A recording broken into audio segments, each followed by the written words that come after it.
So, in today's episode of What's Broken, or What's Fixed again, since this has been the same as pretty much all the last videos that I've done, I'm going to be showing some more projects that have been completed. So, the main thing is the motors that I ordered arrived from eBay, those cheap 5-pole 24-volt ones that I was going to put in these. They arrived and I've got them both installed in these. So here's what they look like on the new motors. Yeah, pretty simple to be honest. Can't really tell, but they run fine. They're nice and smooth. I'll turn on the transformer and we'll put it on the track here. I don't know if you can hear that, but it's running. And I oiled all of them just to make sure that if they hadn't been lubricated at all, just to make sure. And I've got the motors, geez, that's stuck to that really well. I've got the motors out of both of those two engines there. There's the Lionel one. Too bad I can't really save this one. I'll have to actually completely take it apart again, because I've taken it apart completely at least twice, and still broken. Well, still not working right. And then the one out of the AHM one, that one was just pretty much hopeless. So, too bad, because it's a 5-pole, which it ran pretty good, but then it melted, so had to put the new motor in. But I'll run these two real quick. So I've got this one set up on the track. With both of these engines, contacts were kind of an issue, because there's no way, because both of the motors were grounded to the frames, so there's no way to do that with the new motor, so I had to put a wire going to it. But it runs, that one definitely runs smoother than it would have with the original motor. It's not a very fast engine, but it never was in the first place, so it's got a belt drive, and that one's complete. Then I've got the Spirit of 76. This one doesn't run quite as good as the Lionel one, but it's still not too bad. A little bit jerky. I think that's mostly because of contacts, though, because I couldn't get it to run at all, and I was having a real pain. It was being a real pain, this one, to get running, so I'm glad that I finally got it running. And then in the last video, I don't know how many people actually heard me say this, but I said I had that Varney 10-wheeler. It was in that bag on the black shelf that I had not put together at all. Well, after I finished that last video, I was like, okay, I should put this together, and I did. I had to repaint it, because it had been painted green and then been painted black really badly, so I had to strip all of that paint off, which was a pain because it basically turned to goo and was very difficult to get off of there. And I don't have the correct tender for it. I've just got a slope back tender on it that it works, and don't know if this thing's really been run at all before. I don't know who took it apart completely, because there's no details on it at all. There was one road number and that was it, but there were no handrails or anything on this thing. The handrails are with it, but I have yet to put them on, and it actually runs really good for a Varney engine. I don't have too many of them, but the ones that I do have, they run really loud and not very fast, but this one's neither of those two. This one runs really smooth, and it's actually fairly quiet. I don't think I have the tender in the thing, though.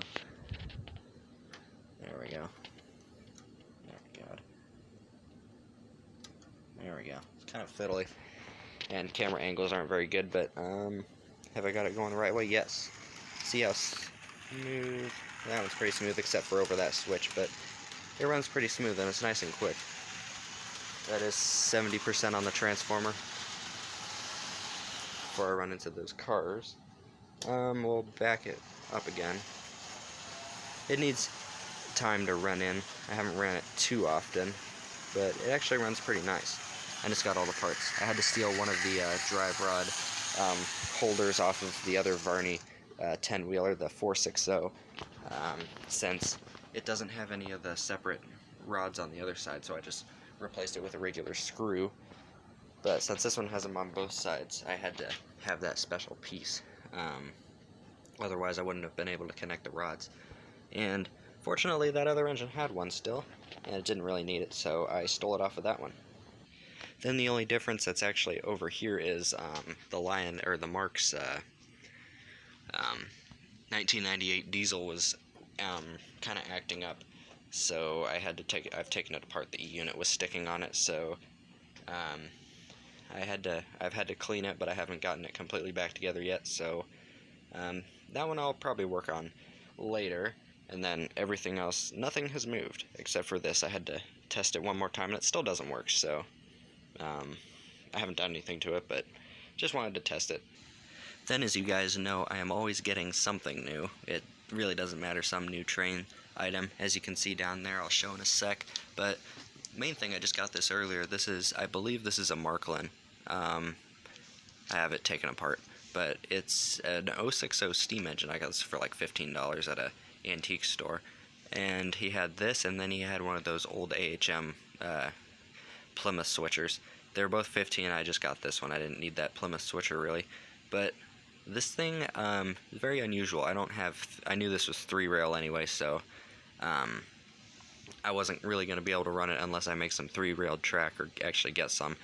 But the other thing that's interesting is this thing probably came from the era that these ran on AC, so they'd run on like that sort of transformer that Lionel and O-gauge trains used at the time, and well, they still use them now. And you can see in here, very complicated setup for an HO scale train. The E unit is right here where my finger's moving, and then over here you've got the windings, or the motor windings for the magnet. That's usually the way you can tell AC trains apart from DC, but it's a very complicated setup in here. It's not running, not yet. The E unit is responding to power, but the motor isn't. I think it's because of this. This isn't even connected, this wire here, and the little resistor or whatever. I can't tell if it's been modified, and there's no drive rods either. The wheels are kind of messed up. As you can see, they're not quartered. So that's going to be a project. I'm not going to actually be able to run that thing on the layout. But it's still quite a unique engine, and as you can see there, that's what it would look like. I don't know how uncommon these are. In the US they're very uncommon. You don't hardly ever see Marklin stuff, but it's a very neat engine. So I saved the O-gauge stuff for now, so this is all new stuff from after the last video that I got, which was only a few days ago to be honest. But this, first thing is this is a Lionel 2037. Basically I got this for parts because it's missing the front set of wheels, and then the cow catcher's broken off. But this thing actually runs really well. Oh yeah, and it's missing one side of the drive rods. So that one actually runs really well. The E unit works fine. I had to clean it, but other than that, it ran fine. And then move these out of the way. This was going to be quite the project. This is going to be one of the probably larger projects out of any of the things I've done. So this is an old American Flyer 120 steam set, or I guess it's just an American Flyer set, number 120 on the tender. The tender is probably in the best shape out of everything. The coupler for the front was on one of the passenger cars, so I swapped it out. And there's the engine. So the motor runs on this. There's plenty of issues. The wheels aren't on. This wheel is broken, so it doesn't run. It only runs for about a quarter or 3/4 of a turn of a wheel until it stops. Or it doesn't stop, it just comes off the track. But the motor's in not too bad shape, but everything else is pretty bad, especially the wheel. Somebody's dropped it at some point. So I'll either have to make something or find a new wheel, which is probably going to be hard given how old this thing is and what it is. And it came with 3 passenger cars. These are all American Flyer. They have the couplers and the wheels. Only one has a roof, and it came with 2 of the passenger cars and then 1 of the baggage cars. It has both of the doors, surprisingly. And those are going to be, I don't know what I'm going to do with them, if I'm going to paint them or not. I almost don't want to paint them, but they're in very bad shape. You can't hardly see any of the paint on them anyways.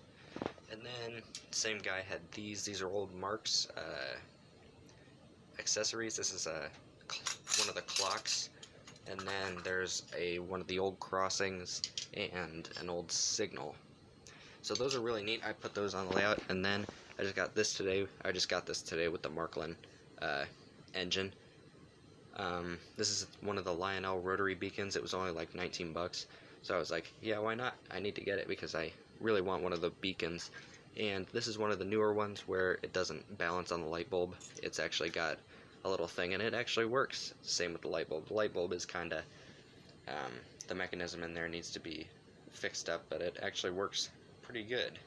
So that's all the updates for now. I'll probably upload a different style video after this one, so I don't think the next video is going to be a update video like most of the other ones have. So thank you for watching, and if you have a link for anywhere that I could get a new wheel for this American Flyer engine, leave in the comments, and thank you for watching.